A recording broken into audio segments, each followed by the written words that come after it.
ನೋಡಿ, ಪಾದಗಳನ್ನ ಹೀಗೆ ಜೋಡಿಸಿ ಹೀಗೆ ಮಾಡಿ ನಿಧಾನವಾಗಿ ಉಸಿರಾಡಬೇಕು.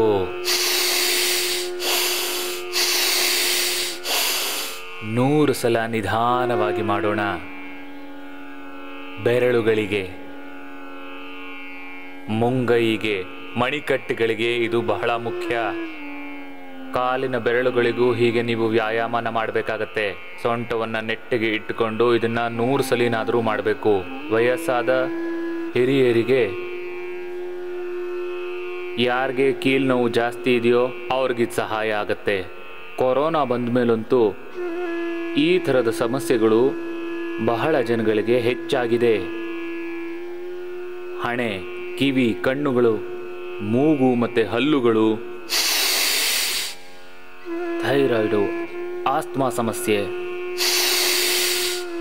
ಹಾರ್ಟ್ ಕಾಂಪ್ಲಿಕೇಶನ್ಸು,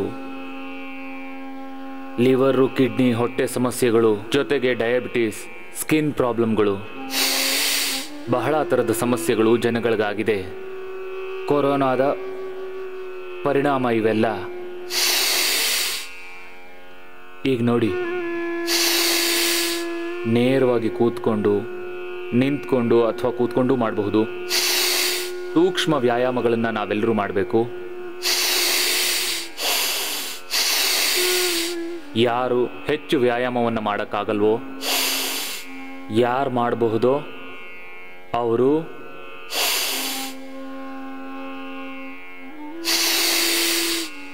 ಯೋಗಿಕ್ ಜಾಗಿಂಗ್, ಸೂರ್ಯ ನಮಸ್ಕಾರ, ದಂಡಬೇಟಕಾರಿ, ಇದನ್ನ ನಿಮ್ಮ ಸಾಮರ್ಥ್ಯ, ನಿಮ್ಮ ಕೆಪಾಸಿಟಿಗೆ ಅನುಸಾರವಾಗಿ ಪ್ರತಿಕಾರಕ ರೂಪದಲ್ಲಿ ಇದನ್ನು ಮಾಡಬೇಕು. ಯಾರಿಗೆ ಮಂಡಿಗಳ ನೋವು ತುಂಬ ಜಾಸ್ತಿ ಇದೆಯೋ ಅವರು ಆರಾಮಾಗಿ ಯೋಗಿಕ್ ಜಾಗಿಂಗ್ ಮಾಡಿ. ಜೊತೆಗೆ ಈ ವ್ಯಾಯಾಮಗಳನ್ನು ಹಗೂರವಾಗಿ ಮಾಡಿ. ಯಾರಿಗೆ ಮಂಡಿ ನೋವುಗಳು, ಸೊಂಟ ನೋವು ಇದೆಯೋ ಅವರು ಕುಣಿದೇ ಇರೋದೇ ಒಳ್ಳೆಯದು. ಆದರೆ ಶ್ರದ್ಧೆಯಿಂದ ಮಾಡಬೇಕು. ಎರಡನೇದಾಯ್ತಲ್ಲ, ಇದು ಮೂರನೇದು. ಸುಲಭವಾಗಿ ಮೂಮೆಂಟ್ಸ್ ಆಗ್ತಾ ಇವೆ. ಇದಾದ ಮೇಲೆ ನಾಲ್ಕನೆಯದು, ಇದು 5ನೇ ಆಸನ. ನಿಮ್ಮ ಕೈಲಾದರೆ ನೀವು ಹೀಗೆ ಪೂರ್ಣ ಆಸನವನ್ನು ಮಾಡಬಹುದು. ಹೀಗೆ ಕೂರ್ಬೋದು, ಹೀಗೆ ನಿಲ್ಬಹುದು. ಇದಕ್ಕೆ ಫ್ಲೆಕ್ಸಿಬಿಲಿಟಿ ಬೇಕು. ಎಲ್ರಿಗೂ ಹೀಗೆ ಫ್ಲೆಕ್ಸಿಬಿಲಿಟಿ ಇರೋದು ಕಷ್ಟ ಅಲ್ವಾ? ನಿಮ್ಮ ಕೈಲಾದಷ್ಟು ಮಾಡಿ. ದೀರ್ಘವಾದ ಉಸಿರಿನೊಂದಿಗೆ ಮಾಡಿ. ಯೋಗಿಕ್ ಜಾಗಿಂಗ್, ಸೂರ್ಯ ನಮಸ್ಕಾರ, ಬಸ್ಕಿ ಹೊಡೆಯೋದು. ಇದಾಗದೇ ಇರೋರಿಗೆ ಸೂಕ್ಷ್ಮ ವ್ಯಾಯಾಮದ ಬಗ್ಗೆ ಆಗಲೇ ಹೇಳಿದ್ದೀನಿ. ಮೊದಲನೇ ಹಂತದಲ್ಲಿ ಪ್ರತಿದಿನ ನಾವು ಯೋಗಿಕ್ ವ್ಯಾಯಾಮವನ್ನು ಮಾಡ್ತೇವೆ. ಇದೇ ನೋಡಿ ಆ ಯೋಗಿಕ್ ವ್ಯಾಯಾಮಗಳು. ಯೋಗನಿಷ್ಠರಾಗಿರಬೇಕು, ಗುರುನಿಷ್ಠರಾಗಿರಬೇಕು, ದೇವರಿಗೆ ನಿಷ್ಠರಾಗಿರಬೇಕು, ಬ್ರಹ್ಮನಿಷ್ಠರಾಗಿರಬೇಕು, ಆತ್ಮನಿಷ್ಠರಾಗಿರಬೇಕು. ನೋಡಿ, ಜೀವನಕ್ಕೆ ಒಂದು ದೊಡ್ಡ ತತ್ವ ಇದೆ. ಒಂದು ಯೋಗ ನಿಷ್ಠೆಯಿಂದ ನಮ್ಮ ಎಲ್ಲ ನಿಷ್ಠೆಗಳು ಸಫಲವಾಗುತ್ತವೆ. ಒಂದು ಯೋಗ ನಿಷ್ಠೆಯಿಂದ. ದೀರ್ಘವಾಗಿ ಉಸಿರೆಳ್ಕೊಳ್ಳಿ.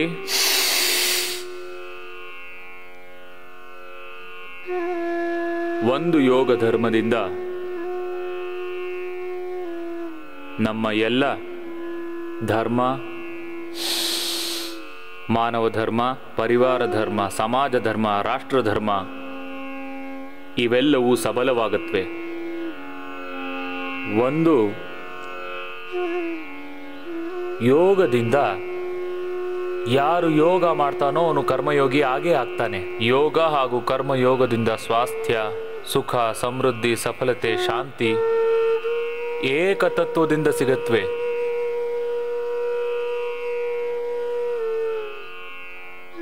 ದೀರ್ಘವಾಗಿ ಉಸಿರಾಡಿ ಮತ್ತು ಇದನ್ನ ಸ್ವಾಸ್ಥ್ಯದಿಂದ ಹಿಡಿದು ಸ್ವಾಭಿಮಾನದವರೆಗೆ ಎಲ್ಲವೂ ಆರೋಗ್ಯವಾಗಿರುತ್ತೆ.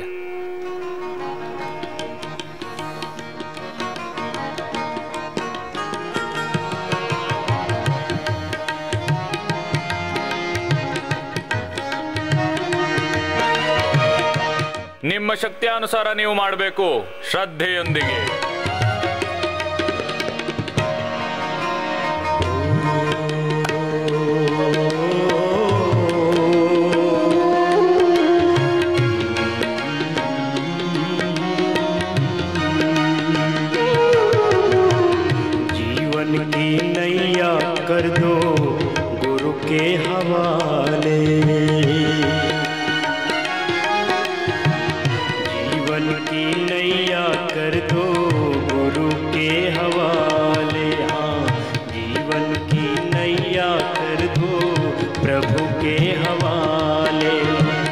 जैसे वो चाहे वैसे, जैसे वो चाहे वैसे हमें वो संभाले। जीवन की नैया कर दो गुरु के हवाले, जीवन की नैया कर दो प्रभु के हवाले।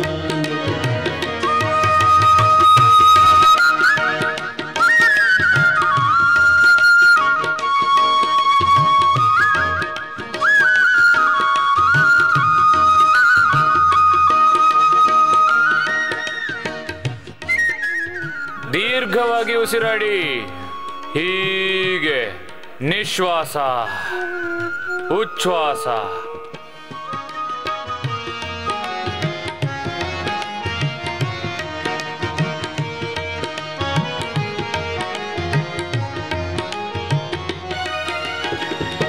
तन का न गर्व कीजिए, ये तो विनाशी है।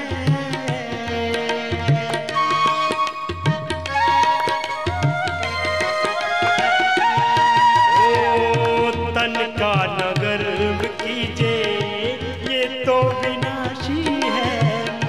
तू तो है चेतन आत्मा, ज्योति अविनाशी है। तू तो है चेतन आत्मा, ज्योति अविनाशी है।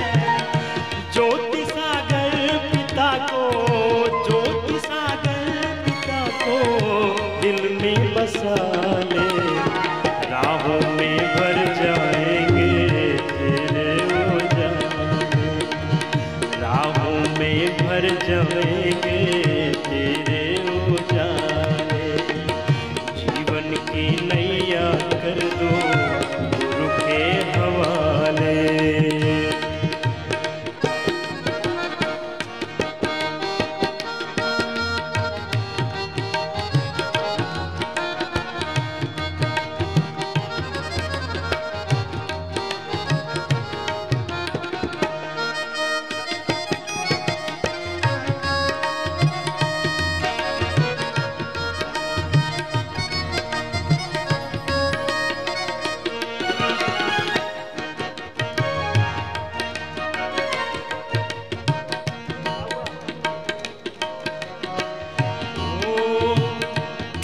पग पे मिलता है प्रभु का इशारा।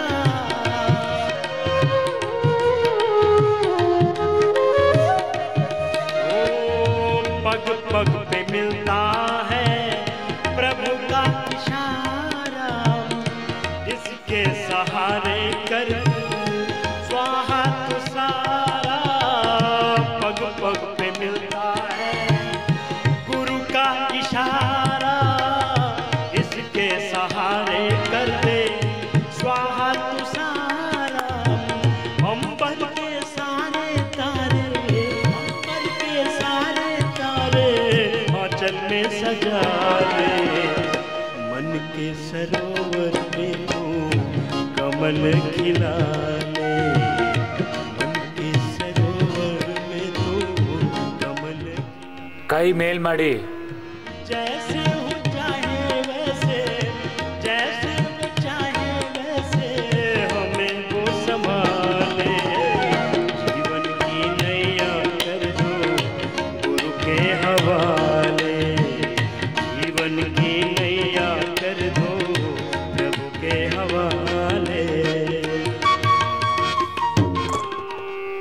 ಈಗ ನೋಡಿ ಮೊದಲನೇ ಆಸನ. ಪೂರ್ತಿ ಕೆಳಗೆ ಬಂದು ಮೇಲಕ್ಕೆ ಬರಬೇಕು. ಯಾರ ಕೈಲಿ ಹೀಗೆ ಮಾಡೋಕ್ಕಾಗತ್ತೋ ಅವ್ರು ಮಾಡಿ, ಯಾರ ಕೈಲಾಗಲ್ವೋ ಅವ್ರು ಭುಜಂಗಾಸನ ಮಾಡಿ. ನಿಧಾನಕ್ಕೆ ಮಾಡಿ.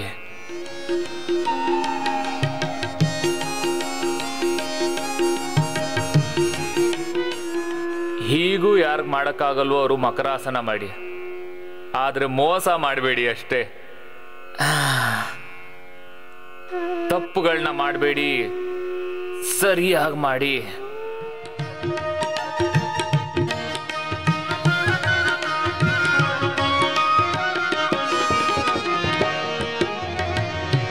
दाता की देन कर दे, दाता को अर्पण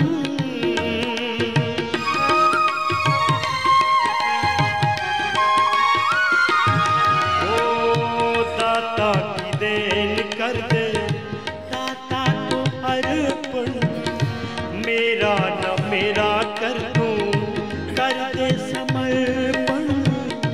मेरा न मेरा कर दूं, कर दे समर्पण। तूफां के तोड़ घेरे, तूफां के तोड़ घेरे, भव से निकाले। दे दे पतवार काहे चिंता तो पाले। दे दे पतवार काहे चिंता तो पाले। ओ जैसे वो चाहे वैसे, जैसे वो चाहे वैसे हमें वो संभाले। हाँ, जीवन की नैया कर दो गुरु के हवाले। जीवन की नैया कर दो प्रभु के हवाले। राहों में भर जाएंगे तेरे उजाले। मन के सरोवर में तू कमल खिला ले। जीवन की नैया कर दो गुरु के हवाले, प्रभु के हवाले, गुरु के हवाले।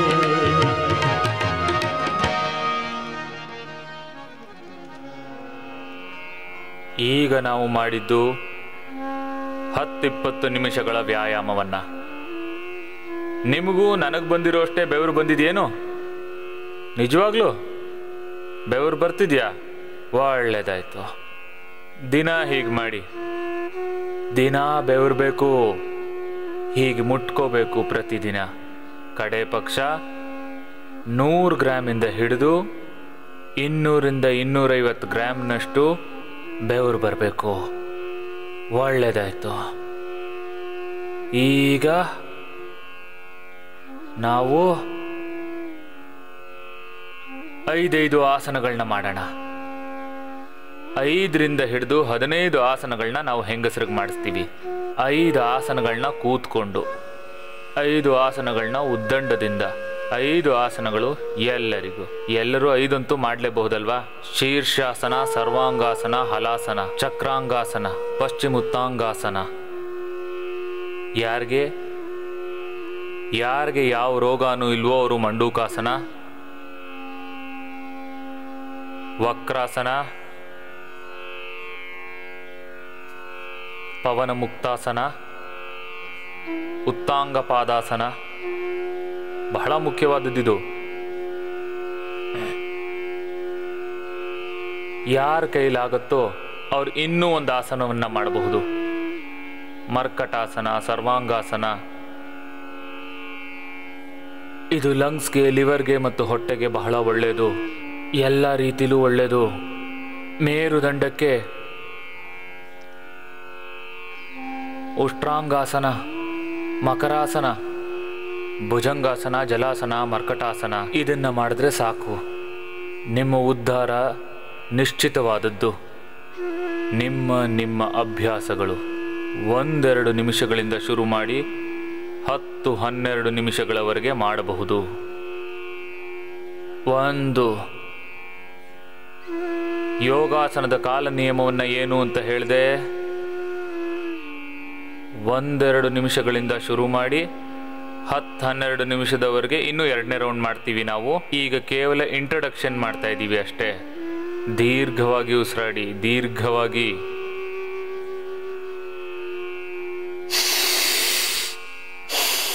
ಈಗ ಸ್ವಲ್ಪವಾಗಿ ಎಲ್ಲವನ್ನ ಮಾಡಿ. ಸೂಕ್ಷ್ಮ ವ್ಯಾಯಾಮ, ಯೋಗಿಕ ವ್ಯಾಯಾಮ ಅಂದರೆ ಉಟಕ ಬೇಟಕಗಳು, ಸೂರ್ಯ ನಮಸ್ಕಾರ ಇತ್ಯಾದಿಗಳು. 2ನೇದು ಒಬೆಸಿಟಿಗೆ ಒಂದು ಪ್ಯಾಕೇಜ್. 3ನೇದು ಮೇರುದಂಡಕ್ಕೆ ಪ್ಯಾಕೇಜ್. 4ನೇದು ಎಲ್ಲರಿಗೂ ಒಂದು package. Integrated yoga practice, inclusive yoga practice for sustainable health, for complete health. ನಿಧಾನವಾಗಿ ದೀರ್ಘ ಉಸಿರಾಟವನ್ನು ಮಾಡಿ. ಹೀಗೆ ವೇಗವಾಗಿ ಯಾರು ಮಾಡಬೇಡಿ, ನಿಧಾನವಾಗಿ ಮಾಡಿ. ಇವತ್ತು ನಾನು ಹೇಳ್ತಾ ಇದ್ದೆ, ರೋಗಕ್ಕೆ 10 ದೊಡ್ಡ ಕಾರಣಗಳು ಮೊದಲಿಂದಲೇ ತಿಳಿದಿದ್ವು. ಜೆನೆಟಿಕ್ ಡಿಸೀಸ್, ಬ್ಯಾಕ್ಟೀರಿಯಾದಿಂದ, ವೈರಸ್ನಿಂದ, ಫಂಗಸ್ನಿಂದ. ಇವು ಸಾಂಕ್ರಾಮಿಕ ಅಂತೇವೆ, ಕಮ್ಯುನಿಕೇಬಲ್ ಡಿಸೀಸಸ್. ಮತ್ತು ನಾನ್ ಕಮ್ಯುನಿಕೇಬಲ್ ಡಿಸೀಸಸ್ನಲ್ಲಿ BP, sugar, thyroid, obesity, anxiety disorder, depression, non communicable diseases ಇವು. ಇದಕ್ಕೆ ಕಾರಣ ಎನ್ವಿರಾನ್ಮೆಂಟು, ಪೊಲ್ಯೂಷನ್ನು ಕೂಡ, ಅಡಲ್ಟ್ರೇಷನ್ನು ಇದಕ್ಕೆ ಕಾರಣ. ದೀರ್ಘವಾಗಿ ಉಸಿರಾಡಿ. Unhealthy life style ತಪ್ಪುಗಳಾಗತ್ವೆ. ದೀರ್ಘವಾಗಿ ಉಸಿರಾಡಿ. ಕೆಟ್ಟ ಅಭ್ಯಾಸಗಳು. ಮನುಷ್ಯನಿಗೆ ತಿಳಿದಿದೆ, ಪ್ರಕೃತಿಯನ್ನ ಅನಾಧರಿಸಿದರೆ ವಿಕೃತಿಗಳು ಖಚಿತ ಅಂತ. ಯೂನಿವರ್ಸಲ್ ನಿಯಮವನ್ನು ಮುರಿಯುವುದರಿಂದ ನೋಡಿ 3 ಕಾನೂನುಗಳಿವೆ. ಒಂದು ಭಗವಂತನದು, ಭಗವಂತನ ಕಾನೂನು. ಒಂದು ದೇಶದ ಕಾನೂನು, ಸಂವಿಧಾನ. ಒಂದು ದೇವರ ಕಾನೂನು, ಇನ್ನೊಂದು ದೇಶದ ಸಂವಿಧಾನ.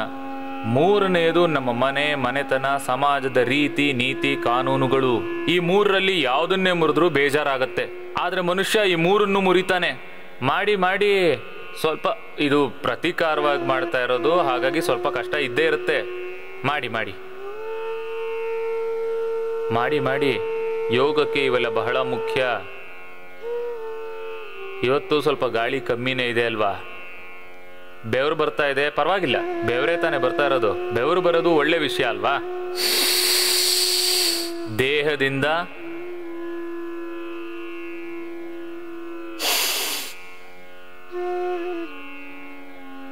ಐದು ಸ್ಥಳದಿಂದ ಮಾಲಿನ್ಯ ಹೊರಬರುತ್ತವೆ.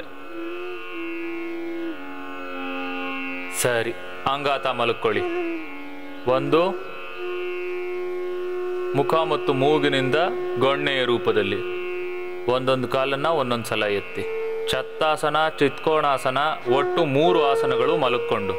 ಯಾರಿಗೆ ಒಬೆಸಿಟಿ ಇದೆಯೋ ಇದು ಅವ್ರಿಗೆ. ಇದನ್ನ ಎಲ್ಲರೂ ಮಾಡಬಹುದು. 100, 200, 500 ಸಲನೂ ಮಾಡಬಹುದು. ಒಂದು, ಮುಖದಿಂದ ಬೆವರಿನಿಂದ ಮಾಲಿನ್ಯ ಹೊರಕ್ಕೆ ಬರುತ್ತವೆ. ಮಲಮೂತ್ರಗಳಿಂದ ಮಾಲಿನ್ಯ ಹೊರಕ್ಕೆ ಬರುತ್ತವೆ. ಮತ್ತೆ ಸತ್ಸಂಗದಿಂದ, ಧ್ಯಾನದಿಂದ, ಸಾತ್ವಿಕತೆಯಿಂದ ಬದುಕೋದ್ರಿಂದ ಜೀವನ ಶುಭ್ರವಾಗುತ್ತೆ, ಸ್ವಚ್ಛವಾಗುತ್ತೆ, ಪ್ರಬುದ್ಧವಾಗುತ್ತೆ. ಯೋಗ ಧ್ಯಾನದಿಂದ. ಈಗ ಮಾಲಿನ್ಯ ಹೊರಗೆ ಹಾಕಕ್ಕೆ 5 ವಿಧಾನಗಳಿವೆ.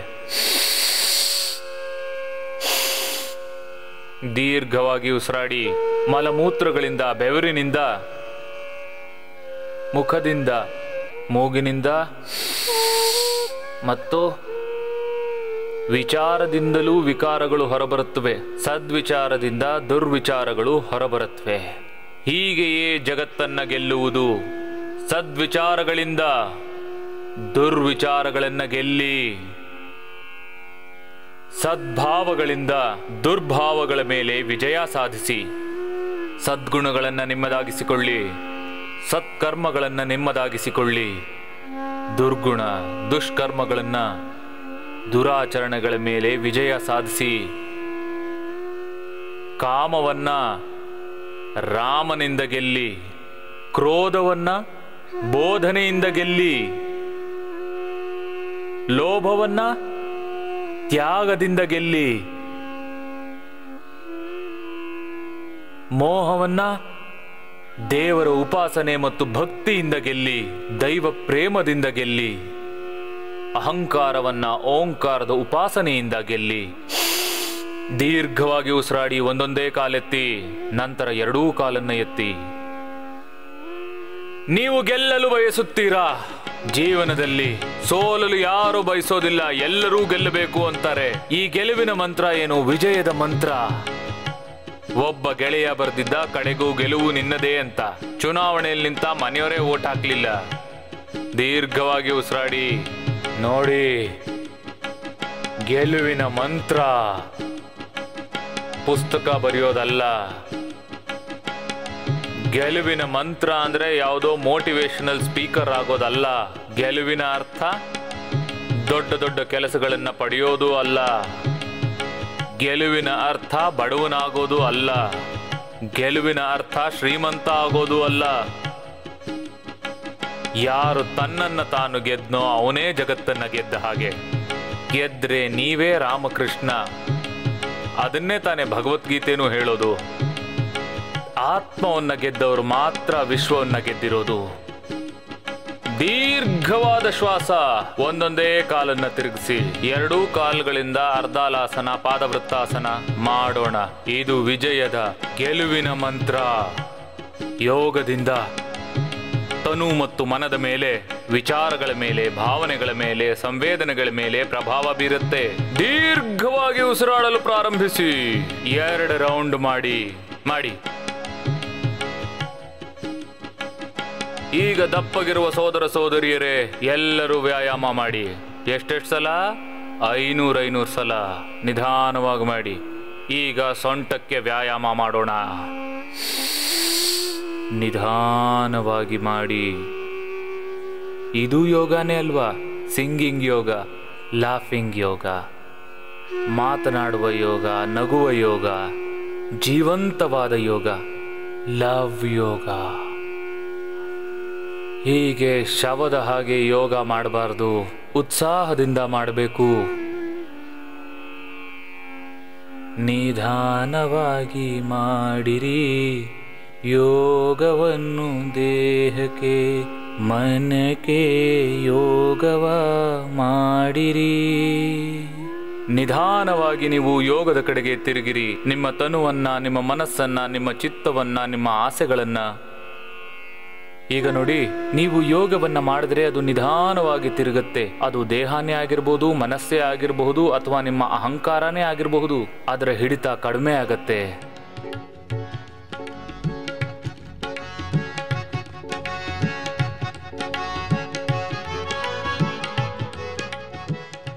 ಮಾಡಿ, ನಿಧಾನವಾಗಿ ಮಾಡಿ.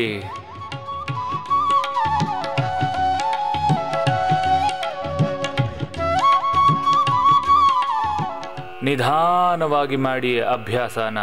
ಅರ್ಧ ನಿಮಿಷ, 1 ನಿಮಿಷ ನಿಧಾನವಾಗಿ ತಿರುಗತ್ತೆ. ದೇವರ ಕಡೆಗೆ, ಗುರುವಿನ ಕಡೆಗೆ, ನಿಮ್ಮ ಗುರಿಯ ಕಡೆಗೆ. ಆದರೆ ನಿಧಾನವಾಗಿ ಮಾಡಬೇಕು.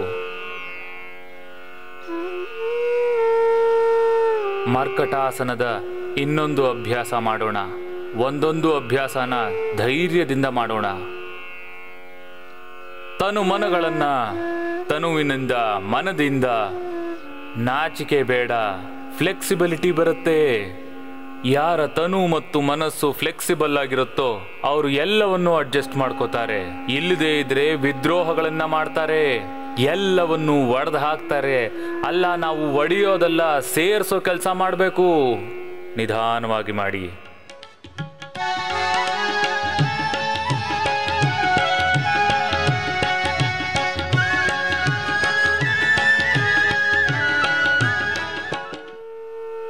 ನಿಧಾನವಾಗಿ ಮಾಡಿ. ನಿಧಾನವಾಗಿ ಮಾಡಿ. ಸಮಾಧಾನ. ಒಂದೊಂದೇ ಹೆಜ್ಜೆಯನ್ನ ಇಟ್ಟರೆ ನೀವು ಹಿಮಾಲಯವನ್ನ ಬೇಕಾದರೂ ಏರಬಹುದು, ಚಂದ್ರನನ್ನು ತಲುಪಬಹುದು. ಈಗ ನೋಡಿ, ಯಾರಿಗೆ ಸೊಂಟದಲ್ಲಿ ನೋವಿದೆಯೋ ಅವರಿಗೆ ಮರ್ಕಟಾಸನ. ಹೀಗೆ ಉಲ್ಟಾ ಮಲ್ಕೊಳ್ಳಿ. ಮಕರಾಸನ, ಭುಜಂಗಾಸನ, ಶಲಭಾಸನ, ಈ 5 ಆಸನಗಳನ್ನು ಮಾಡಿದ್ರೆ ಆರಾಮಾಗಿ ಮಾಡಿ. ಆದರೆ ಈ ಅಭ್ಯಾಸವನ್ನ ಎಷ್ಟು ಹೊತ್ತು ಮಾಡಬೇಕು? ಒಂದೊಂದು ಆಸನವನ್ನ 2 ರಿಂದ 10 ನಿಮಿಷಗಳವರೆಗೆ. ಈಗ ಸ್ವಲ್ಪ ಹೊತ್ತು ನೋಡಿ. ಸಣ್ಣ ಸಣ್ಣ ಉಪಾಯಗಳಿಂದ ದೊಡ್ಡ ದೊಡ್ಡ ರೋಗಗಳ ಮೇಲೆ, ದೊಡ್ಡ ದೊಡ್ಡ ಸಂಕಟಗಳ ಮೇಲೆ, ಸಮಸ್ಯೆಗಳ ಮೇಲೆ, ಎಚ್ಚರಿಕೆಗಳ ಮೇಲೆ ನೀವು ವಿಜಯವನ್ನ ಸಾಧಿಸ್ತೀರಿ. ಉಪಾಯ ಸಣ್ಣದಾಗೇ ಇರುತ್ತೆ. ಈಗ ನೋಡಿ, ಕೆಲವರು ದೊಡ್ಡ ದೊಡ್ಡ ಮಾತುಗಳನ್ನ ಮಾತಾಡ್ತಾರೆ, ಆದರೆ ಒಂದು ಸಣ್ಣ ಕೆಲಸವನ್ನೂ ಮಾಡಲ್ಲ.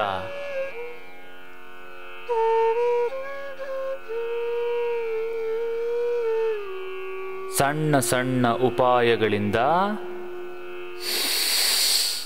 ದೀರ್ಘವಾದ ಶ್ವಾಸ.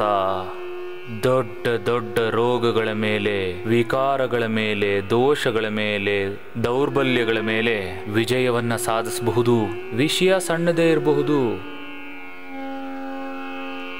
ಧರ್ಮದ ದಾರಿಯಲ್ಲಿ ಹೋಗಬೇಕು, ಅಧರ್ಮದ ದಾರಿಯಲ್ಲ. ಈಗ ಧರ್ಮ ಅನ್ನುವ ಪದದ ಮೇಲೆ ಯಾರಿಗಾದ್ರೂ ತೊಂದರೆ ಇದ್ರೆ ಸತ್ಯದ ದಾರಿಯಲ್ಲಿ ಹೋಗಿ, ನ್ಯಾಯದ ಪಥದಲ್ಲಿ ಹೋಗಿ, ನಿಸರ್ಗದ ಪಥದಲ್ಲಿ ಹೋಗಿ. ದೀರ್ಘವಾಗಿ ಶ್ವಾಸವನ್ನು ತೆಗೆದುಕೊಳ್ಳಿ. ಸಾಕಷ್ಟು ರೋಗಗಳ ಕಾರಣಗಳು ಮೊದಲಿಂದಲೇ ಇದ್ದದ್ದು. Genetical disease, bacterial, environmental. Bacteria, virus ಇಂದ, ಫಂಗಸ್ ಇಂದ ರೋಗಗಳು ಬರುತ್ತವೆ. Environmental diseases. ಈ ಡಿಸೀಸಸ್ಗೆ ಕಾರಣ ಕೆಟ್ಟ ಅಭ್ಯಾಸಗಳು, ತಪ್ಪು ಆಹಾರ ಪದ್ಧತಿಗಳು. ಭುಜಂಗಾಸನವನ್ನ ಆರಾಮಾಗಿ ಮಾಡಿ. ಸಣ್ಣ ಸಣ್ಣ ರೋಗಗಳು ಮನುಷ್ಯನಿಗೆ ಸಾವನ್ನ ಕೊಡ್ತವೆ.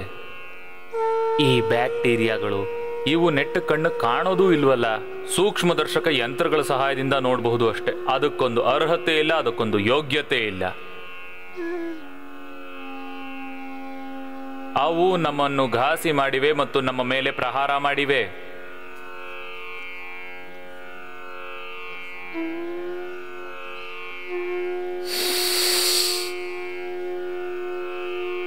ಈ ಸಣ್ಣ ಸಣ್ಣ ರೋಗಗಳು ಮನುಷ್ಯನ ಕೊಂದು ಬಿಡುತ್ತವೆ. ಬ್ಯಾಕ್ಟೀರಿಯಲ್, ವೈರಲ್, ಫಂಗಲ್ ಡಿಸೀಸ್ಗಳಿಂದ ಜನ ಸಾಯ್ತಿದ್ದಾರೆ ಮತ್ತು ಏನ್ ಯೋಚಿಸ್ತಿದ್ದಾರೆ, ಇದರ ಚಿಕಿತ್ಸೆ ಅದರಿಂದ ಆಗತ್ತೆ ಅಂತ. ಯಾವುದರಿಂದ? ಔಷಧಿಗಳಿಂದ. ಜಗತ್ತು ಇದನ್ನ ಆಗ್ಲೇ ನೋಡಿದೆ. ಔಷಧಿಯಲ್ಲಿ ತಾಕತ್ತಿದೆ ಅಂತ ಒಪ್ತೇವೆ, ಸರಿನಾ? ಆದರೆ ಮನುಷ್ಯನ ತಾಕತ್ತು ಕಮ್ಮಿ ಆಗಿ ಹೋದ್ರೆ, ದೇಹ ಅದಕ್ಕೆ ಪ್ರತಿಕ್ರಿಯಿಸದೇ ಇದ್ರೆ ಜಗತ್ತಿನ ಎಲ್ಲ ಔಷಧಿಗಳು ವ್ಯರ್ಥಾನೆ. ಭುಜಂಗಾಸನ ಆರಾಮಾಗಿ ಮಾಡಿ. 10-20 ಸೆಕೆಂಡಿಂದ ಶುರು ಮಾಡಿ. ಒಂದೊಂದೇ ಆಸನವನ್ನ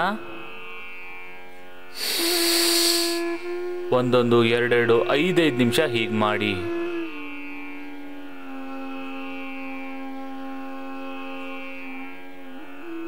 ಈಗ ಜನ ಯೋಗ ಮಾಡ್ತಾರೆ,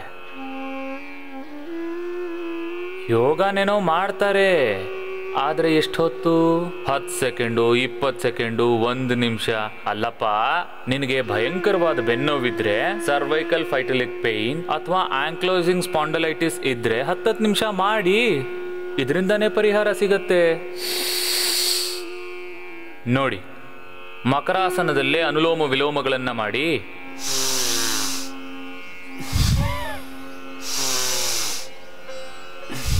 ಇದೇ ರೀತಿ ಅನುಲೋಮ ವಿಲೋಮಗಳನ್ನು ಮಾಡಿ.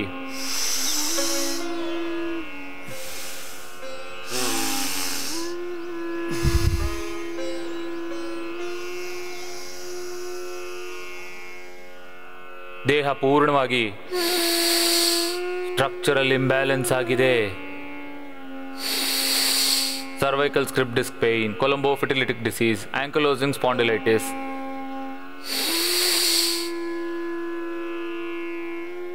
ಹತ್ತು ನಿಮಿಷ ಮಾಡಬೇಕು ಮಕರಾಸನನ, 10 ನಿಮಿಷ ಭುಜಂಗಾಸನ ಮಾಡಬೇಕು.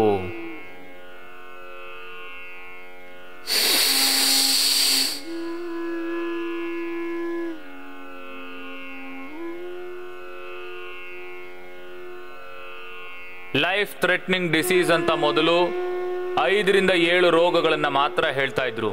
ಆದ್ರೆ ಈಗ ಪ್ರತಿಯೊಂದು ರೋಗನೂ ಲೈಫ್ ಥ್ರೆಟ್ನಿಂಗ್ ಆಗಿದೆ.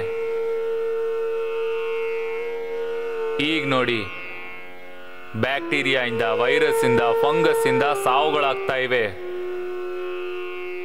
ಕೊರೋನಾ ಕಣ್ಣುಗಳನ್ನ ಹಾಳು ಮಾಡ್ತು, ಕಿವಿಯನ್ನ ಹಾಳು ಮಾಡ್ತು, ಮೂಗನ್ನ ಹಾಳು ಮಾಡ್ತು, ತಲೆಯನ್ನ ಹಾಳು ಮಾಡ್ತು, ಹೃದಯನ ಹಾಳು ಮಾಡ್ತು, ಉಸಿರಿನ ಚೀಲವನ್ನ ಹಾಳು ಮಾಡ್ತು, ಲಿವರು, ಕಿಡ್ನಿನುವೆ. ಕಣ್ಣು ಹಾಳು ಮಾಡ್ತು, ಚರ್ಮನ ಹಾಳು ಮಾಡ್ತು. ಈಗ ಹೊಸದಾಗಿ ಬೋನ್ ಡೆತ್. ಏನಾಗ್ತಿದೆ ಹೇಳಿ? ಬೋನ್ ಡೆತ್. ಮೂಳೆ ಸಾಯ್ತು ಅಂದ್ರೆ ಮನುಷ್ಯ ಸತ್ತ ಹಾಗೇನೆ. ನೋಡಿ, ಬೋನ್ ಡೆತ್. BP ಹೆಚ್ಚಾಗೋದ್ರಿಂದ, ಶುಗರ್ ಹೆಚ್ಚಾಗೋದ್ರಿಂದ ಭುಜಂಗಾಸನನ ಹೀಗೆ ಮಾಡಿ, ಹೀಗೆ ಸ್ವಲ್ಪ ಹೊತ್ತಿರಿ, ಹೀಗೆ ಇರಿ ನೀವು.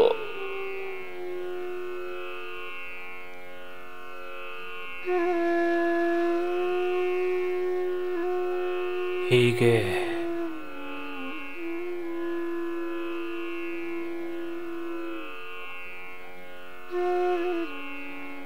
ಭುಜಂಗಾಸನೂ 4 ಥರದ್ದಿದೆ ಮತ್ತು ಶಲಭಾಸನೂ 4 ಥರದ್ದಿದೆ. ಒಂದೋ ಎರಡೋ ಒಟ್ನಲ್ಲಿ ಶುರು ಮಾಡಪ್ಪ ನೀನು. ಮೊದಲು ಸ್ವಲ್ಪ ಸಮಾಧಾನದಿಂದ ಮಾಡು. ಯಾವ ಆತ್ರನೂ ಇಲ್ಲ. ಕೆಲವನ್ನ ವೇಗವಾಗಿ ಮಾಡಬೇಕು, ಕೆಲವನ್ನ ನಿಧಾನವಾಗಿ ಮಾಡಬೇಕು. ಎಲ್ಲ ಕಡೆ ವೇಗ ಸರಿ ಹೋಗಲ್ಲ, ಎಲ್ಲ ಕಡೆ ದಡಬಡ ಅಂತ ಮಾಡಬಾರ್ದು. ಯಾವಾಗ ಬೇಕೋ ಆಗ ಮಾತ್ರ. ಆತರ ಶಾಸ್ತ್ರದಲ್ಲಿ ಹೇಳಲಾಗಿದೆ, ಯಾರು ವೇಗವಾಗಿ ಕೆಲಸ ಮಾಡ್ತಾರೋ ಅವ್ರು ಕೆಲಸನ ಹಾಳು ಮಾಡ್ತಾರೆ ಅಂತ. ಅವರು ಕೆಲಸ ಹಾಳು ಮಾಡಬಹುದು, ಅವ್ರೇನು ಮಾಡಕ್ಕಾಗಲ್ಲ. ತುಂಬಾ ವೇಗನೂ ಇರಬಾರ್ದು, ಬಹಳ ನಿಧಾನನೂ ಆಗಬಾರ್ದು. ಸಂಯಮದಿಂದ ಎಷ್ಟು ಬೇಕೋ ಅಷ್ಟೇ ವೇಗವಾಗಿರ್ಬೇಕು.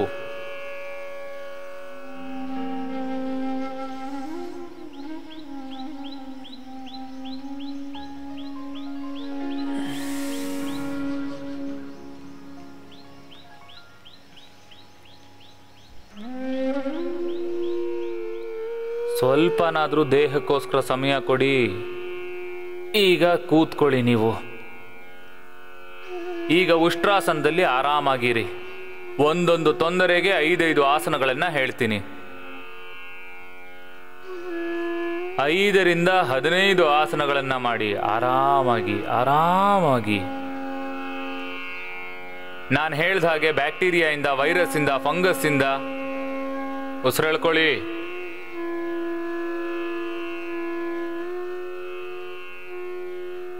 BP ಶುಗರ್ ಇಂದ ಅದು ಹೆಚ್ಚಾಗೋದು ಅಥವಾ ಕಡಿಮೆ ಆಗೋದ್ರಿಂದ thyroid, clotting, blood clotting, heart attack, respiratory system failure, liver, kidney failure,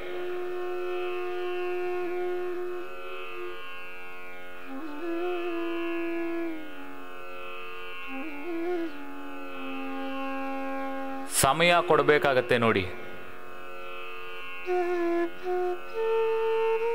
ಕೆಲವ್ರಿಗೆ ತಲೆ ಸುತ್ತು ಬರಬಹುದು,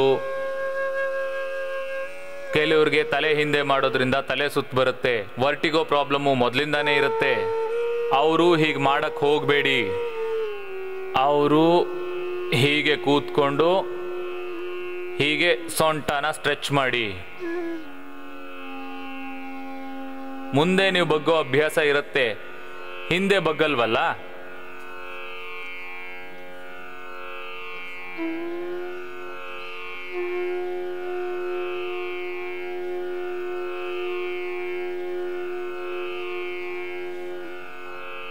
ಈಗ ದಪ್ಪಗಿರೋಂಥ ಅಕ್ಕ ತಮ್ಮಂದ್ರು ಕೂತ್ಕೊಳ್ಳೋ ಹಾಗಿಲ್ಲ.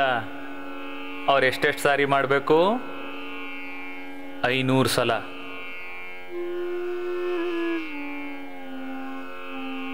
ಮಾಡಿ, ಮಾಡ್ತಾ ಇರಿ. ದಪ್ಪಗಿರುವಂಥ ಸೋದರ ಸೋದರಿಯರು ನಿಮ್ಮ ಕೆಲಸ ಮಾಡ್ತಾ ಇರಿ. ಮಿಕ್ಕದವರು ನನ್ನ ಜೊತೆ ಸೇರ್ಕೊಳ್ಳಿ ಮುಂದಿನ ಕೆಲಸಕ್ಕೆ. ಸರಿ, 5 ಆಸನಗಳು. ಮಂಡೂಕಾಸನ,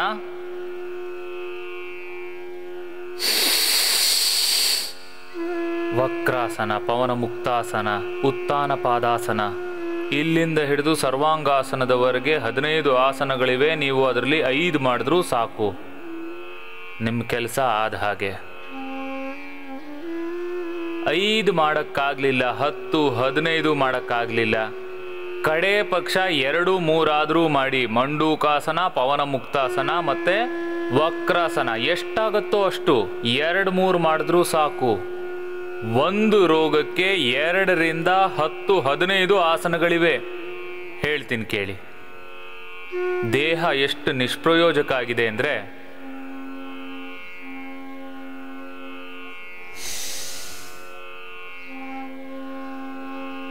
ಈಗ ಹೆಚ್ಚು ಆಸನನ ಮಾಡಕ್ಕೆ ಆಗ್ತಾ ಇಲ್ಲ, ನೋವಾಗ್ತಾ ಇದೆ. ಆಗ ಮಂಡೂಕಾಸನ ಅಥವಾ ಪವನಮುಕ್ತಾಸನನಾದರೂ ಮಾಡಿ.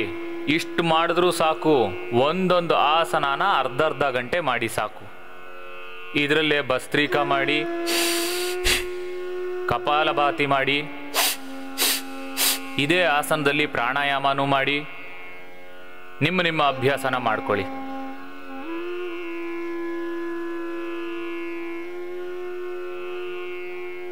ಹೆಚ್ಚು ಜನಕ್ಕೆ ಜಾಸ್ತಿ ಆಸನ ಮಾಡೋಕ್ಕಾಗಲ್ಲ. ಮಂಡೂಕಾಸನ ಮಾಡ್ಬೋದಲ್ವಾ, ಪವನ ಮುಕ್ತಾಸನ ಮಾಡಿ. ವಕ್ರಾಸನ ಮಾಡೋದಕ್ಕೆ ಹೀಗೆ ಅರ್ಧ ಬಗ್ಗಕ್ಕೂ ಕಷ್ಟ ಆಗ್ತಿದೆಯಾ? ಮತ್ಸ್ಯೇಂದ್ರಾಸನ ಮಾಡೋಕ್ಕೆ ಅವ್ರ ಕೈಲಿ ಆಗೋದೇ ಇಲ್ಲ. ಹೀಗೆ ಮಾಡೋದು ಕಷ್ಟ ಆಗ್ತಿದೆ ಅಂದರೆ ಹೀಗೆ ಮಾಡಿ ಸಾಕು. ಅರ್ಧ ವಕ್ರಾಸನ ಅರ್ಧ ವಕ್ರಾಸನ. ಒಂದ್ಸಲ ಈ ಕಡೆ ತಿರುಗಿ, ಇನ್ನೊಂದ್ಸಲ ಈ ಕಡೆ ತಿರುಗಿ. ಇದರಿಂದನೂ ಉಪಯೋಗ ಇದೆ. ಮಂಡೂಕಾಸನ, ಶಶಕಾಸನ, ಯೋಗ ಮುದ್ರಾಸನ, ವಕ್ರಾಸನ, ಗೋಮುಖಾಸನ ಮಾಡೋಣ. ಈಗ 15ಕ್ಕೆ 15 ಅಭ್ಯಾಸನ ಮಾಡಬೇಕು. ಈಗ 2, 3, 5, 10, 15 ನಿಮ್ಮ ಕೈಲಾದಷ್ಟು. ಭಸ್ತ್ರಿಕಾ, ಕಪಾಲಭಾತಿ, ಅನುಲೋಮ ವಿಲೋಮಗಳ ಜೊತೆಗೆ. ನಾನು ಹೇಳ್ತಿರೋದನ್ನ ಈಗ ಸರಿಯಾಗಿ ಕೇಳಿಸ್ಕೊಳ್ಳಿ. ಆಮೇಲೆ ಅದನ್ನ ಎಲ್ರಿಗೂ ಹೇಳಿ, ಎಲ್ರ ಜೊತೆ ಮಾತಾಡಿ. ನಾನು ನಿಮಗೆ ಸಣ್ಣ ಸಣ್ಣ ಉಪಾಯಗಳನ್ನ ಹೇಳ್ತೀನಿ ಮುಂದಿನ ಅರ್ಧ ಗಂಟೆ. ಕೂದಲು ಉದುರ್ತಾ ಇದೆ ಜನಕ್ಕೆ. ಮೊದಲು ಸ್ಟ್ರೆಸ್ ಇಂದ ಉದುರ್ತಾ ಇತ್ತು, ಈಗ ಕೂದಲು ಉದುರೋದು ರೋಗದ ಲಕ್ಷಣ. ಈಗ ಕೂದಲಿನ ಬುಡಾನ ಹಿಡಿದು ಹಿಡಿಯಕ್ಕಾಗಲ್ಲ. ಆದರೆ ಸೂಕ್ಷ್ಮವಾಗಿ ಹೋಗಿ ನೋಡಿದ್ರೆ ಈ ರೋಗ ನಮಗೆ ಯಾಕೆ ಬಂತು, ಇದಕ್ಕೆ ಕಾರಣ ಏನು? ನಿಮ್ಮ ಕೂದಲು ಬೀಳ್ತಿರೋದಕ್ಕೆ ಕಾರಣ ಏನು ಅಂದರೆ ನಿಮ್ಮ ಮನಸ್ಸಲ್ಲಿ ಕೋಪ ಜಾಸ್ತಿ ಆಗಿರೋದು. ಕೋಪ ಮಾಡ್ಕೊಳ್ಳೋದ್ರಿಂದ ಕೂದಲು ಉದುರುತ್ತೆ. ನಾನು ಹೇಳ್ತಾ ಇದ್ದೀನಿ, ಬೇಜಾರು ಮಾಡ್ಕೊಳ್ಳೋದ್ರಿಂದ ಕೂದಲು ಉದುರುತ್ತೆ. ದುಃಖ ಪಡೋದ್ರಿಂದ, ಬೇಜಾರು ಮಾಡ್ಕೊಳ್ಳೋದ್ರಿಂದ, ಏಕಾಂತದಿಂದ ಕೂದಲು ಉದುರುತ್ತೆ. ಪಿತ್ತ ಹೆಚ್ಚಾಗೋದ್ರಿಂದ ಕೂದಲು ಉದುರುತ್ತೆ. ನೀರು ಕಡಿಮೆ ಕುಡಿಯೋದ್ರಿಂದ ಕೂದಲು ಉದುರುತ್ತೆ. ನಿದ್ದೆ ಸರಿಯಾಗಿ ಮಾಡದೇ ಇರೋದ್ರಿಂದ ಕೂದಲು ಉದುರುತ್ತೆ. ತಲೆಗೆ ಬ್ಲಡ್ ಸರ್ಕ್ಯುಲೇಷನ್ ಆಗದೆ ಇರೋದ್ರಿಂದ, ಯಾರು ಶೀರ್ಷಾಸನ, ಸರ್ವಾಂಗಾಸನ, ಅನುಲೋಮ ವಿಲೋಮ ಯಾವುದನ್ನು ಮಾಡಲ್ವೋ ಅವರ ಕೂದಲು ಉದುರುತ್ತೆ. ಯಾರ ಕೂದಲಿಗೆ ಸಂಪೂರ್ಣ ಪೋಷಣೆ ಸಿಗಲ್ವೋ, ಎಣ್ಣೆ ಹಾಕೋದಿಲ್ವೋ, ಇತ್ತೀಚೆಗೆ ಫ್ಯಾಷನ್ ಆಗೋಗಿದೆ ಎಣ್ಣೆ ಹಾಕದೇ ಇರೋದು, ಅವರು ಕೂದಲು ಉದುರುತ್ತೆ. ಜೆನೆಟಿಕಲಿ ಕೂಡ ಕೂದಲು ಉದುರುತ್ತೆ. ಉಳಿದ ಕಾರಣ ಅಂದ್ರೆ ಇತ್ತೀಚೆಗೆ ಕೊರೋನಾದಿಂದಾನು ಕೂದಲು ಉದುರುತ್ತೆ.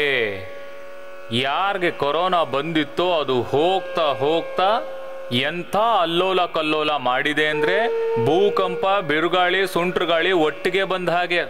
ಹೇಗೆ ಜ್ವಾಲಾಮುಖಿ ಬಂದ ಮೇಲೆ ಸುತ್ತಲೂ 4 ಕಡೆ ಬರ ಮತ್ತು ಬಂಜರು ಭೂಮಿ ಆಗುತ್ತೋ ಹಾಗೆ ಕೊರೋನಾ ಕೂದಲನ್ನ ಕಿತ್ಕೊಂಡು ಹೋಯ್ತು, ಕಣ್ಣು ಕಿತ್ಕೊಂಡು ಹೋಯ್ತು, ಕಿವಿ ಹೋಯ್ತು, ಮೂಗು ಹೋಯ್ತು, ಗಂಟ್ಲು ಹೋಯ್ತು, ಬೋಟಿ, ಹೃದಯ, ಲಿವರು, ಕಿಡ್ನಿ, ಜೊತೆಗೆ ಪೇನ್ಕ್ರಿಯಾಸ್, ಸ್ಕಿನ್, ಬೋನ್ಸ್ ಎಲ್ಲಾನು ಹಾಳು ಮಾಡಿ ಹೋಯ್ತು. ಹೀಗಾಗಿದೆ. ಇದನ್ನ ಈ ದಡ್ಡ ಜನಕ್ಕೆ ಹೇಗೆ ಹೇಳೋದು? ಈಗಲೂ ಯೋಗ ಮಾಡಲ್ಲ, ನಾವು ಸರಿ ಹೋಗಿದ್ದೀವಿ ಅಂತಾರೆ. ಮಾಡಿ, ಒಂದ್ ಕಡೆ ಮಾಡಿ ಮುಗಿದಿದ್ರೆ ಇನ್ನೊಂದು ಕಡೆ ಮಾಡಿ. ಹೀಗೆ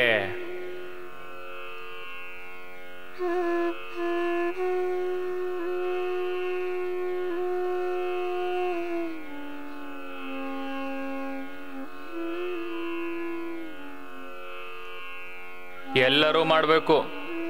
ಒಂದ್ ಕಡೆ ಆಮೇಲೆ ಇನ್ನೊಂದು ಕಡೆ, ಹೀಗೆ. ನಾವಂತೂ ಏನೂ ಮಾಡೋದೇ ಇಲ್ಲ. ಮಂಡೂಕಾಸನ, ಶಶಕಾಸನ, ಯೋಗ ಮುದ್ರಾಸನ, ವಕ್ರಾಸನ, ಜೊತೆಗೆ ಗೋಮುಖಾಸನ ಮಾಡಲೇಬೇಕಾಗತ್ತೆ. ಈಗ ಕೂದಲಿನ ಸಮಸ್ಯೆ ಇದ್ರೆ ಏನ್ ಮಾಡಕ್ಕಾಗತ್ತೆ?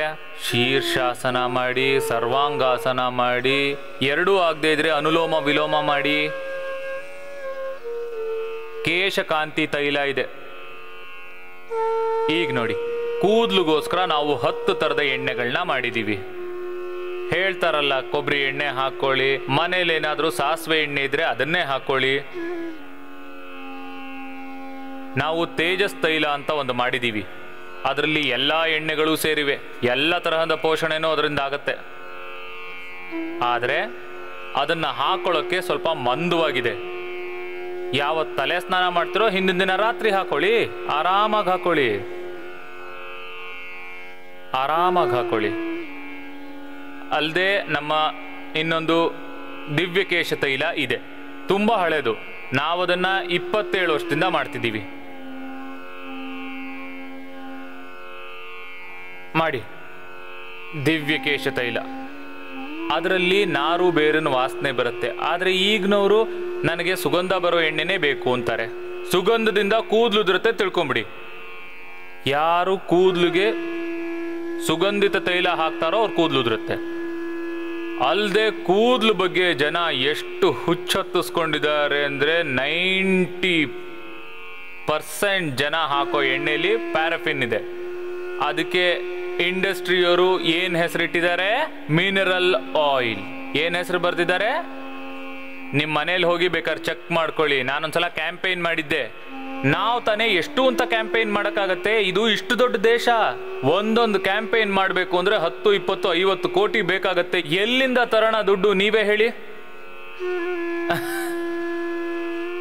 ಮಿನರಲ್ ಇರೋ ಅಂತ ಆಯಿಲ್ ಹಾಕೋತಾರೆ. ಎಲ್ರು ಮೂರ್ಖರು, ಹುಚ್ಚರು, ದಡ್ರು. ಮಿನರಲ್ ಆಯಿಲ್ನ ಯಾವತ್ತೂ ಹಾಕೊಳ್ಳೇಬಾರ್ದು. ಕೆಲವನ್ನ ಮನೆಗೆ ತರಬಾರ್ದು. ಮಿನರಲ್ ಆಯಿಲ್ನ ಯಾವತ್ತೂ ಮನೆಗೆ ತರಬೇಡಿ. ಮೈದಾ ಯಾವತ್ತೂ ತರಬೇಡಿ. ಸಕ್ಕರೆನ ತಗೊಂಡು ಬರಲೇಬೇಡಿ. ಚಹಾ ತಗೊಂಡು ಹೋಗಬೇಡಿ. ಚಹಾ, ಸಕ್ಕರೆ, ಕಾಫಿ, ಬರ್ಗರ್, ಪಿಜ್ಜಾ ಮಾಡಿ. ಹೀಗೆ ಮಾಡಿ, ಹೀಗೆ ಮಾಡಿ, ಸರಿಯಾಗಿ ಮಾಡಿ. ಹೀಗೆ ಕೂತ್ಕೊಳ್ಳಿ. ಹೀಗೆ ಈ ತಪ್ಪು ತಪ್ಪು ವಸ್ತುಗಳಿಂದ ಎಂತೆಂಥ ತೊಂದರೆಗಳಾಗ್ತಾ ಇದೆ ಗೊತ್ತಾ? ರಾಮ್ ರಾಮ್ ರಾಮ. ಈಗ ನೀವೇ ಹೇಳಿ. ಇದನ್ನ ತಿಂದು ತಿಂದು ರೋಗಿಗಳಾಗ್ತಾ ಇದ್ದಾರೆ. ಮಜಾ ಬರುತ್ತೆ, ಅದಕ್ಕೋಸ್ಕರ ಅವರು ಏನೇನ್ ಬೇಕಾದ್ರೂ ತಿಂತಾರೆ. ಈಗ ನಮ್ಮ ಡಾಕ್ಟರ್ ಸಂಜೀವ್ ಅಂತ ಇದ್ದಾರೆ ರೋಡ್ಕಿನಲ್ಲಿ, ಬಹಳ ಸಾತ್ವಿಕವಾದ ಡಾಕ್ಟ್ರು. ಈ ಜಗತ್ತಿನ ಒಳ್ಳೆ ಡಾಕ್ಟರ್ಗಳು ಯಾರ್ಯಾರಿದಾರಲ್ಲ ಅವರೆಲ್ಲರೂ ಯೋಗ ಮಾಡ್ತಾರೆ. ಸ್ವಾಮಿ ರಾಮದೇವು ಯೋಗ ಮಾಡ್ತಾರೆ, ಆಯುರ್ವೇದ ಉಪಯೋಗಿಸ್ತಾರೆ, ಸ್ವಸ್ಥ ಜೀವನ ಶೈಲಿಯನ್ನ ತುಂಬಾ ಪ್ರೀತಿಸ್ತಾರೆ. ಹೇಳ್ತಾರೆ, ಸ್ವಾಮೀಜಿ, ರೋಗಿ ಆಗದೆ ಇರೋದಕ್ಕೆ ಯಾವ ಔಷಧಿನೂ ಇಲ್ಲ. ಯೋಗ ರೋಗಿ ಆಗದೆ ಇರೋ ಹಾಗೆ ಕಾಪಾಡತ್ತೆ. ರೋಗಿ ಆದ್ರೆ ಮೂಲಿಕೆಯಿಂದ ಆ ರೋಗಾನೂ ಹೋಗ್ಸತ್ತೆ. ಅಲ್ಲದೆ ರೋಗಿಯನ್ನ ನಿರೋಗಿಯನ್ನಾಗಿಸುವ ಜೊತೆಗೆ ಯೋಗ ಮನುಷ್ಯನ ಒಳ್ಳೆ ಮನುಷ್ಯನನ್ನಾಗ್ಸತ್ತೆ. ಇದು ಕೇವಲ ಔಷಧಿ ಮಾತ್ರ ಅಲ್ಲ, ಔಷಧಿ ಕೂಡ. ಇದು ಜನರಿಗೆ ಔಷಧಿ ಕೆಲಸನೂ ಮಾಡುತ್ತೆ. ಜೊತೆಗೆ ನಾನ್ ನಿಮ್ಗೆ ಹೇಳ್ತಿದ್ನಲ್ಲ,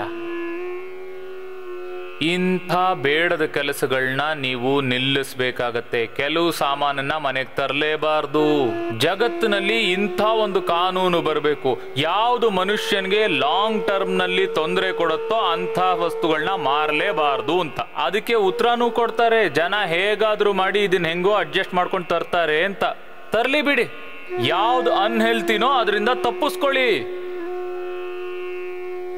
ಒಂದು ದಿನ ನಾನು ಹೇಳಿದ್ದೆ, ರಾಂಗ್ ಆಕ್ಷನ್ ಇನ್ ಆಕ್ಷನ್ ಇಂದ ತಪ್ಪಿಸ್ಕೊಳ್ಳಿ ಅಂತ. ಈಗ ಯಾವುದೇ unhealthy hair care, dental care, skin care, home care.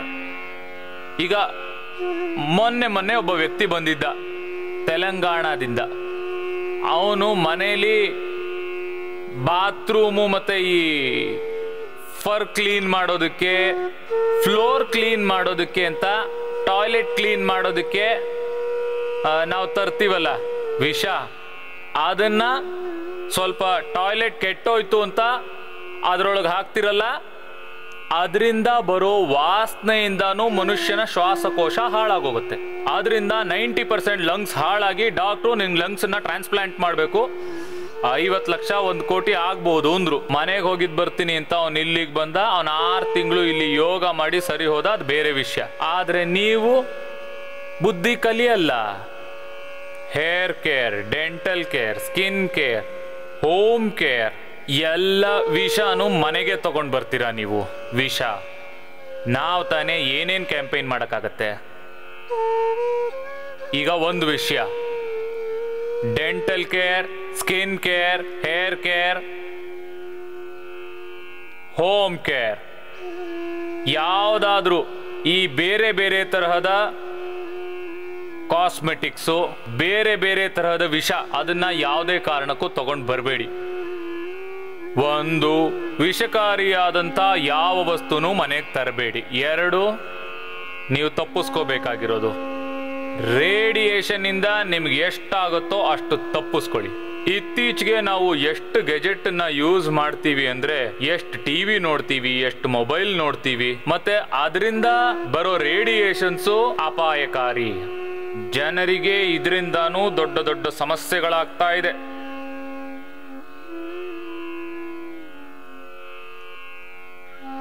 ಮತ್ತೆ ಮೂರನೇದು ಅಂದ್ರೆ ನೆಗೆಟಿವಿಟಿ. ಈ ಮೂರರಿಂದ ತಪ್ಪಿಸ್ಕೊಳ್ಳಿ.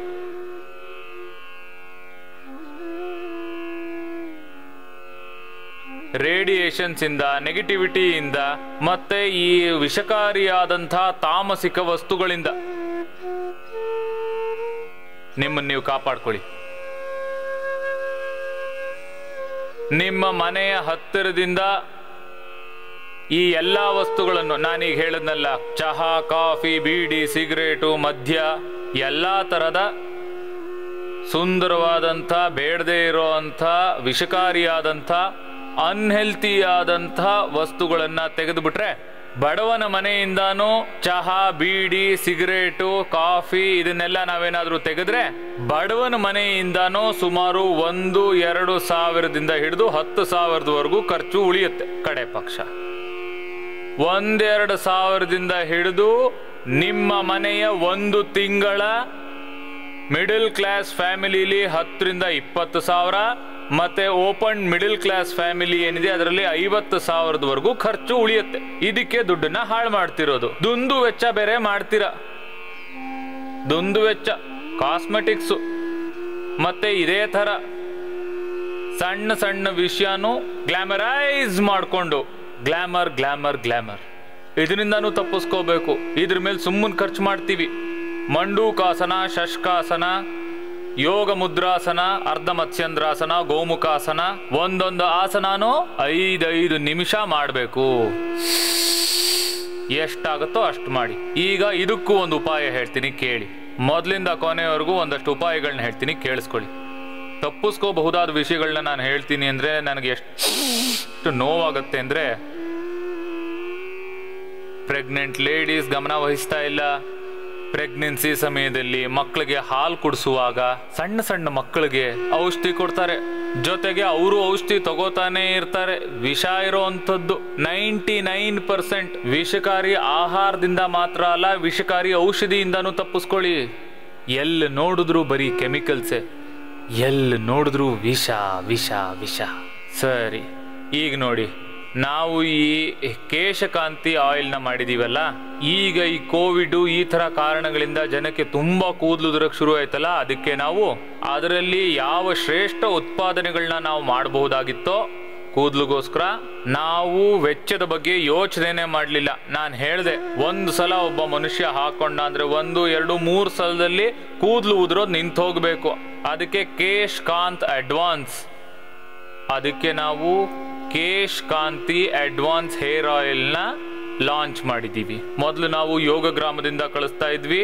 ಈಗ ನಿಧಾನವಾಗಿ ಜುಲೈ ಕೊನೆ ಅಷ್ಟೊತ್ತಿಗೆ ಇಡೀ ದೇಶದಲ್ಲಿ ಸಿಗೋ ಹಾಗಾಗತ್ತೆ. ಇದರಲ್ಲಿ ಯಾವ ಮಿನರಲ್ ಆಯಿಲ್ ಇಲ್ಲ, ಯಾವ ವಿಷನೂ ಇಲ್ಲ, ಯಾವ ಕೆಮಿಕಲ್ಸೂ ಇಲ್ಲ. ಇದರಲ್ಲಿ ಭೃಂಗರಾಜದಿಂದ ಹಿಡಿದು, ಬೇವಿನೆಲೆಯಿಂದ ಹಿಡಿದು, ನೀಲಗಿರಿಯಿಂದ ಹಿಡಿದು ನೀರುಳ್ಳಿವರೆಗೆ, ಜೊತೆಗೆ ಮೇಕೆ ಹಾಲನ್ನ ಹಾಕಿ, ಬೇರೆ ಬೇರೆ ತರಹದ ಕ್ಷೀರಗಳನ್ನ ಹಾಕಿ, ಹಸು ಮೇಕೆ ಹಾಲಿನಿಂದ ಇದನ್ನು ಕ್ಷೀರಪಾಕದಲ್ಲಿ ಮಾಡಲಾಗುತ್ತೆ. ಸರಿ,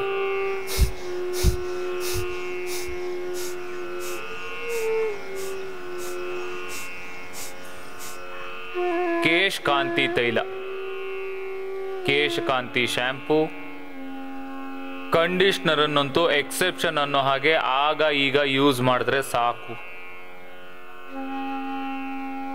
ಕೂದಲಿಗೋಸ್ಕರ ಕೇಶಕಾಂತಿ,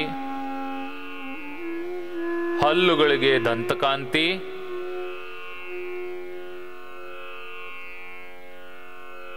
ದಂತಕಾಂತಿ ಅಡ್ವಾನ್ಸ್ ದಂತಕಾಂತಿ ಅಲೋವೆರಾ. ಯಾರ ಹಲ್ಲು ಮತ್ತೆ ವಸಡು ಸೂಕ್ಷ್ಮವಾಗಿದೆಯೋ, ಯಾರ ಬಾಯಲ್ಲಿ ಆಗಾಗ ಹುಣ್ಣಾಗ್ತಾ ಇರುತ್ತೋ ಅವರು ದಂತಕಾಂತಿ ಅಲೋವೆರಾನ ಯೂಸ್ ಮಾಡಬೇಕು. ಇನ್ನೊಂದು ಅಂದ್ರೆ ದಂತಕಾಂತಿ ಮೆಡಿಕೇಟೆಡ್, ಸೆನ್ಸಿಟಿವಿಟಿಗೋಸ್ಕರ. ಎಷ್ಟು ಚೆನ್ನಾಗಿದೆ ಅಂದ್ರೆ ಈ ಸೆನ್ಸಿಟಿವಿಟಿ ಹೆಸರಿನಲ್ಲಿ GST ಸೇರಿಸಿ ಈ ಪ್ರಾಡಕ್ಟ್ ಯೂಸ್ ಮಾಡ್ತಿರಲ್ಲ, ಅದಕ್ಕಿಂತ 100 ಪಟ್ಟು ಚೆನ್ನಾಗಿದೆ, ಲಾಭದಾಯಕವಾಗಿದೆ. ಆದರೂ ಅರಿವಿಲ್ಲ, ಜ್ಞಾನ ಇಲ್ಲ.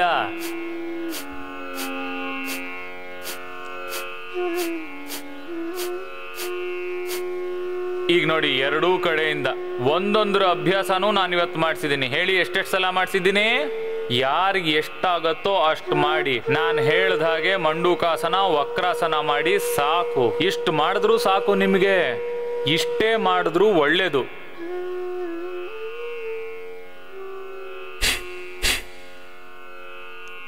ದಂತಕಾಂತಿ advance, Dantkanti aloe vera, Dantkanti medicated, Dantkanti junior ಮಕ್ಕಳಿಗೋಸ್ಕರ, ದಂತಕಾಂತಿ ಜೆಲ್ಲನ್ನು ಮಾಡಿದ್ದೀವಿ ನಾವು, Dantkanti red toothpaste, Dantkanti active fresh active,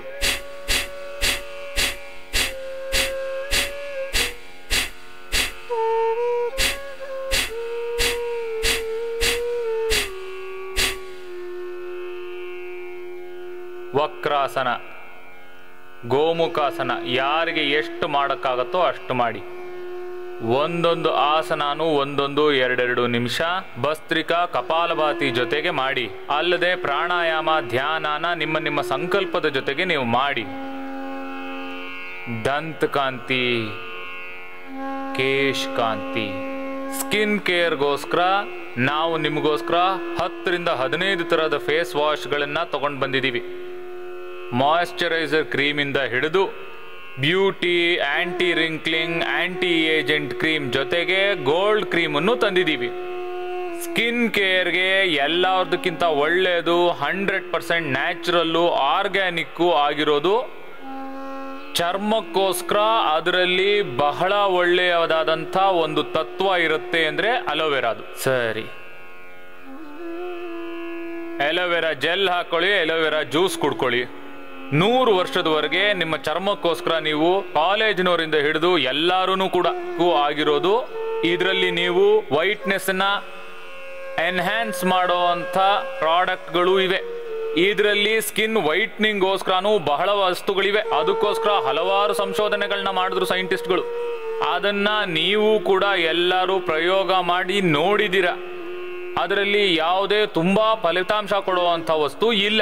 ಎಲ್ಲದಕ್ಕಿಂತ ಒಳ್ಳೆಯದು ಸ್ಕಿನ್ಗೆ ಅಂದ್ರೆ ಅಲೋವೆರಾ. ಫೇಸ್ ವಾಶ್ ಅಲ್ಲೂ ನೀವು ಬಹಳ ವಸ್ತುಗಳನ್ನ ಉಪಯೋಗಿಸ್ತೀರಾ. ಅದರಲ್ಲೂ ನೀವು ಎಲ್ಲದನ್ನು ಪಕ್ಕಕ್ಕಿಟ್ಬಿಟ್ಟು ನಾನು ನಿಮಗೆ ಜನರಲ್ ಯೂಸ್ ಬಗ್ಗೆ ಹೇಳ್ತಾ ಇದ್ದೀನಿ. ಫ್ಲೋರ್ ಕ್ಲೀನರ್ ಅನ್ನೋ ಹಾಗೆ ಇದನ್ನ ನೀವು ಗೋನಾಯಿಲ್ನ ಕೂಡ ಬಾಗಿಲು ಹಾಕ್ಬಿಟ್ಟು ನೀವು ಇದನ್ನ ಬಳಸಿ. ಒಂದು ಚೂರು ಗಾಳಿ ಬರದೇ ಇದ್ರೂ ನಿಮಗೆ ಯಾವುದು ತೊಂದರೆ ಬರೋದಿಲ್ಲ. ಅಲ್ಲದೆ ಅದು ಪವಿತ್ರವಾದದ್ದು. ಅದು ಎಲ್ಲಾ ತರಹದ ಜರ್ಮು ಕೀಟಾಣುಗಳನ್ನ ಈ ವಿದೇಶಿ ಕಂಪ್ನಿಗಳು ಕ್ಲೇಮ್ ಮಾಡತ್ವಲ್ಲ, ಅದರ ಹಾಗೆ ನಾವು ಒಂದು ಜರ್ಮೆಕ್ಸ್ ಬ್ರ್ಯಾಂಡ್ ಅನ್ನು ಮಾಡಿದೀವಿ. ಯಾಕೆ ಅಂದ್ರೆ ಜರ್ಮು ಬ್ರ್ಯಾಂಡ್ ಜೊತೆ ಬರೋವರೆಗೂ ನಮ್ಮವ್ರಿಗೆ ನೆಮ್ಮದಿ ಇಲ್ಲ. ನಾವು ಫಿನೈಲ್ ನ ಜಾಗದಲ್ಲಿ ಗೊನಾಯಿಲ್ ನ ಮತ್ತು ಬೇರೆದಕ್ಕೆ ಜರ್ಮೆಕ್ಸ್ ನ ಮಾಡಿದೀವಿ. ಆದ್ರೂ ಜನ ಕೆಮಿಕಲ್ಸ್ ಹಿಂದೆ ಓಡ್ತಿದ್ದಾರೆ. ಅಲ್ಲದೆ ಮಾಡ್ತಾ ಇರಿ.